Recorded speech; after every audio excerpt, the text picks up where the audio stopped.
podcast Olim. Des gens, des savoir-faire, des histoires, des paysages. La série de podcasts qui vous transporte à la découverte du Haut-Limousin. Aïe, aïe, aïe! Ce n'est pas de l'eau qu'il me faut. Ne vous moquez pas.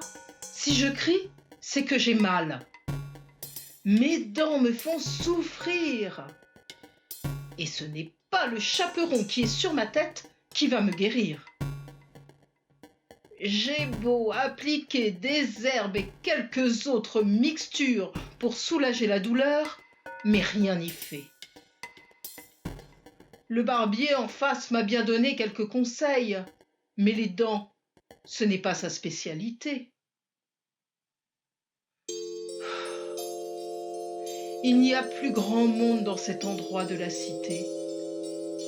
Difficile d'avoir un rendez-vous dans le quartier. Ce personnage qui attend depuis des lustres et qui perd patience est certainement le plus ancien habitant de la place Saint-Jean. Il est coiffé d'un chaperon, se tient la joue et il s'adresse à vous. Indiquait-il la présence d'un arracheur de dents ? Quoi qu'il en soit, s'il espère encore trouver de l'aide dans les parages, c'est parce qu'au bas de la place se trouvent un peigne, un rasoir et une paire de ciseaux. L'enseigne d'un barbier probablement. En plus d'avoir le droit de faire le poil, les barbiers pouvaient aussi, à une époque, pratiquer la petite chirurgie. Celui-ci aurait pu lui rendre service. Mais sur cette place, aujourd'hui, pas de dentiste, mais un salon de coiffure. Ce quartier semble être sous la protection des statues de Saint-Jean et d'une Vierge à l'Enfant. Il faisait partie du bourg fortifié à proximité de la forteresse des comtes de la Marche.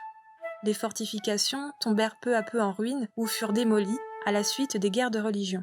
Mais non loin d'ici, la porte bergère et une partie du mur d'enceinte veillent encore sur la ville. Le Dorat avait sa renommée.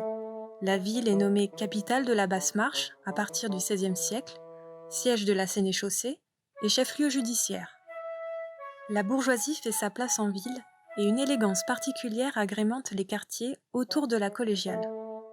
Les belles demeures aux portes sculptées, des armoiries, une date gravée, une échauguette nous montrent de l'extérieur l'importance des familles et le prestige des fonctions exercées.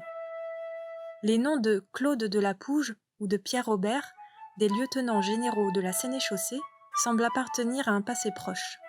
Ou encore Joseph Bouchel, surnommé l'Aigle de son temps. Le rédacteur du Coutumier général du Poitou était jurisconsulte et entre autres avocat au siège du Dorat. Durant le grand siècle où l'Église catholique se voulait toute puissante, la ville affirme sa place de cité religieuse, et le Dorat devient même cité ostensionnaire en 1659. Les frères Récollet et les sœurs bénédictines de la Sainte Trinité, dont la supérieure était la tante de Jean de La Fontaine, viennent s'ajouter au chapitre de chanoines. Elles disparaissent durant la Révolution française, mais d'autres s'installeront. C'est place Saint-Jean que s'établit le tribunal révolutionnaire, à l'endroit même où résidait un membre de la noblesse, absent durant les événements, le marquis du Teil de La Rochère. Un triste sort est réservé aux religieux et aux religieuses réfractaires qui refusent de reconnaître la constitution civile du clergé. Et la grande terreur sera implacable. Arrestations, emprisonnements, déportations et des exécutions. Un nom reviendra en mémoire parmi tant d'autres, celui de Claude Barnabé Laurence de Maclou, prêtre chanoine du chapitre Saint-Pierre, qui finit ses jours sur l'île Madame. En parcourant les places et les rues du Dorat, prenez le temps. Des détails peuvent attirer les regards curieux.